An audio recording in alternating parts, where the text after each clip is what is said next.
My kingdom is not of this world.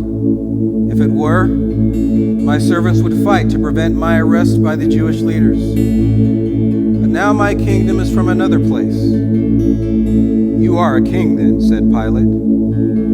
Jesus answered, You say that I am a king. In fact, the reason I was born and came into the world is to testify to the truth. Everyone on the side of truth listens to me.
Pilate took Jesus and had him flogged. The soldiers twisted together a crown of thorns and put it on his head.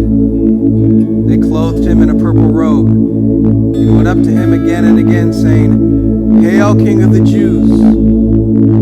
They slapped him in the face. Once more Pilate came out and said to the Jews gathered there, "Look, I am bringing him out to you to let you know that I find no basis for a charge against him." When Jesus came out wearing the crown of thorns and the purple robe, Pilate said to them, "Here is the man." As soon as the chief priests and their officials saw him, they shouted, "Crucify! Crucify!"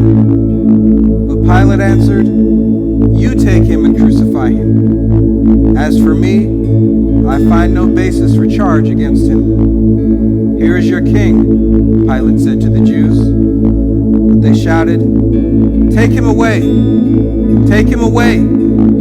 Crucify him!" "Shall I crucify your king?" Pilate asked. "We have no king but Caesar," the chief priests answered. Finally, Pilate handed him over to be crucified. John chapter 19, verses 1 through 6, verses 14 through 16.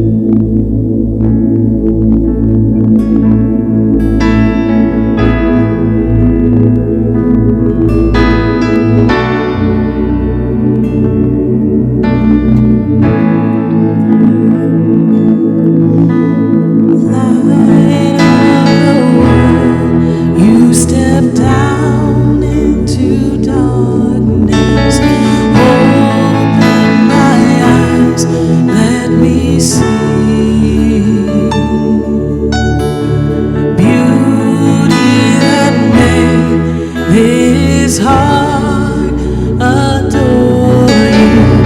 Oh, what a life spent with you.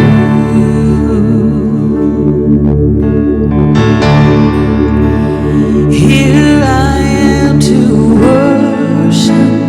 Here I am to bow down. Here I am to say that you're my God. You're altogether lovely, altogether worthy, altogether wonderful to me. King of all days, oh so highly exalted, glorious in heaven above. Humbly you came to the earth you created, all for love's sake became poor. So here I am to worship. Here I am to bow down. Here I am to say that you're my God. You're altogether lovely, altogether worthy, altogether wonderful to me. Here I am to worship you. Here I am to bow down. Here I am to say that you're my God. You're altogether lovely, altogether worthy, altogether wonderful to me. And I'll never know how much it costs to see my sin upon that cross. I'll never know how much it costs to see my sin upon that cross. Here I am, Lord. Here I am to worship. Here I am to bow down. Here I am to say that you're my God. You're altogether lovely, altogether worthy, altogether wonderful to me.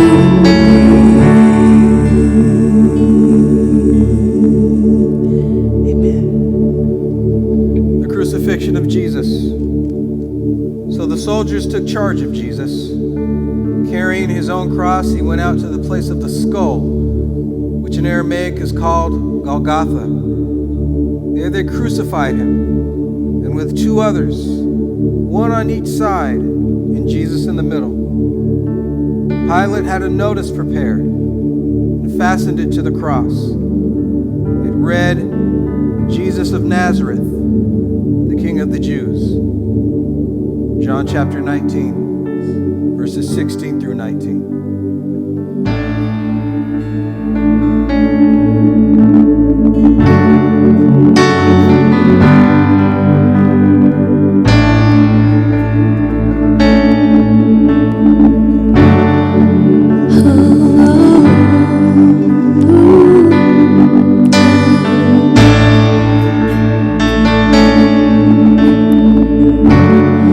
I'm forgiven because you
crucified Jesus, they took his clothes, dividing them into 4 shares, one for each of them, with the undergarment remaining. This garment was seamless, woven in one piece from top to bottom. "Let's not tear it," they said to one another. "Let's decide by lot who will get it." This happened that the scripture might be fulfilled that said, "They divided my clothes among them and cast lots for my garment."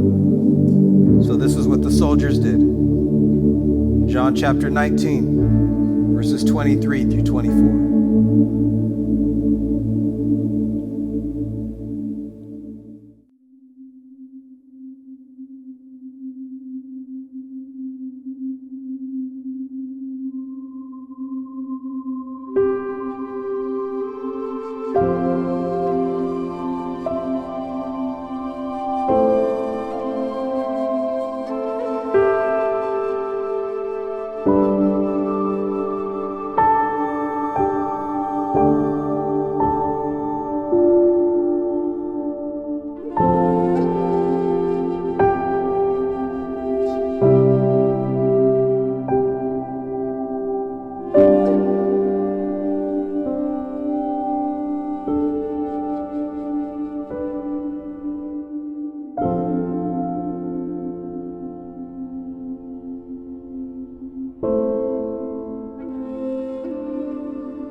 Near the cross of Jesus stood his mother's sister, Mary, the wife of Clopas, and Mary Magdalene. When Jesus saw his mother there and the disciple whom he loved standing nearby, he said to her, "Woman, here is your son."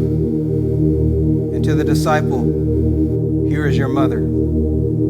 From that time on, this disciple took her into his home. John chapter 19, verses 25 through 27.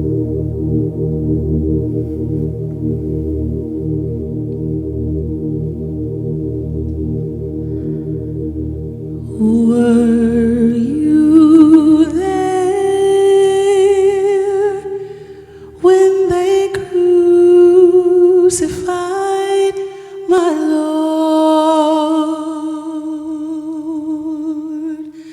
Were you there when they crucified my Lord? Oh,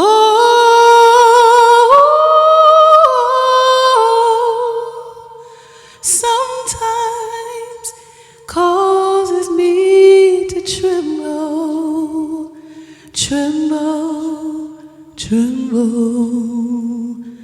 Were you there when they crucified my Lord?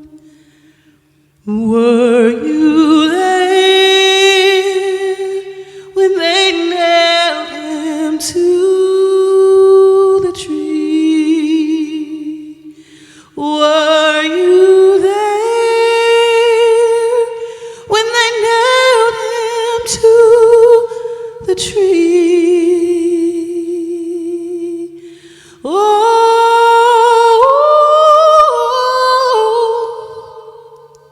Sometimes it causes me to tremble, tremble, tremble.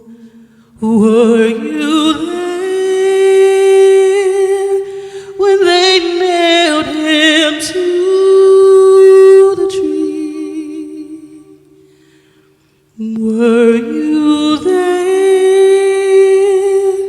when they laid him in the tomb?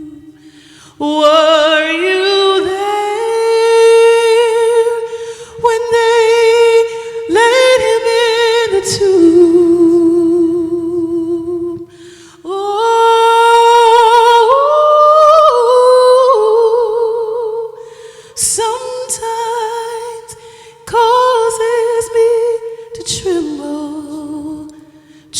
tremble, tremble. Were you there when they laid him in the tomb? The death of Jesus. Later, knowing that everything had now been finished, and so that Scripture would be fulfilled, Jesus said, "I am thirsty." A jar of wine vinegar was there.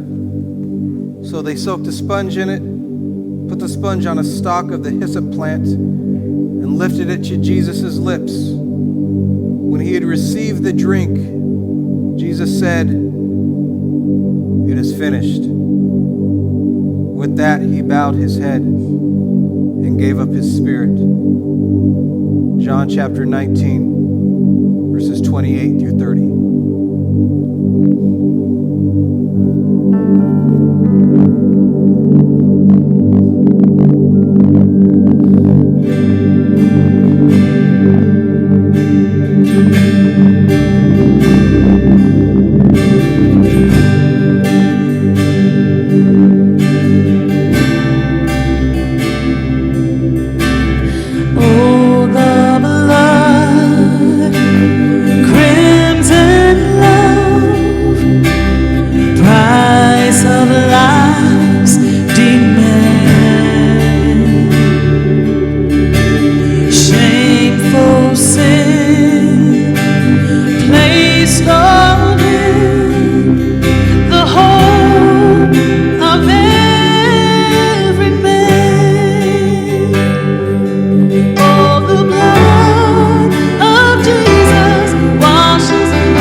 Preparation. Now the next day was to be a special Sabbath.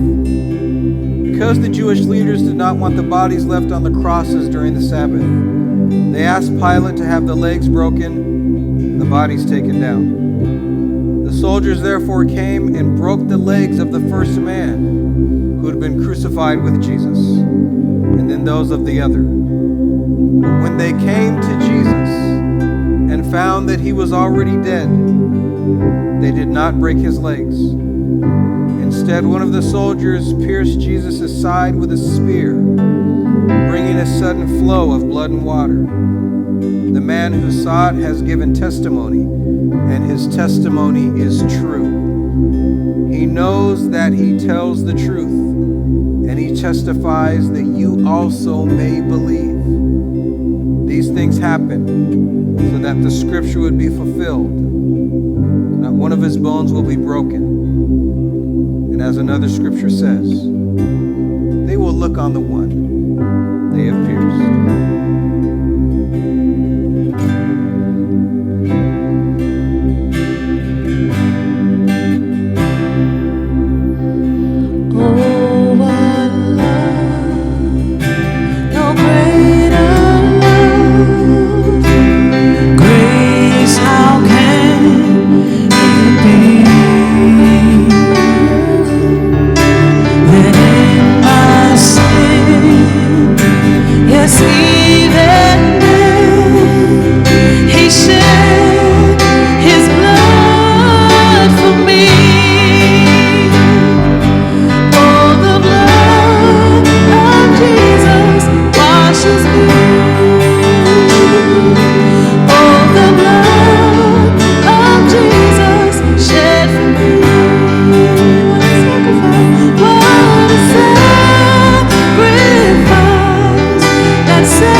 The blood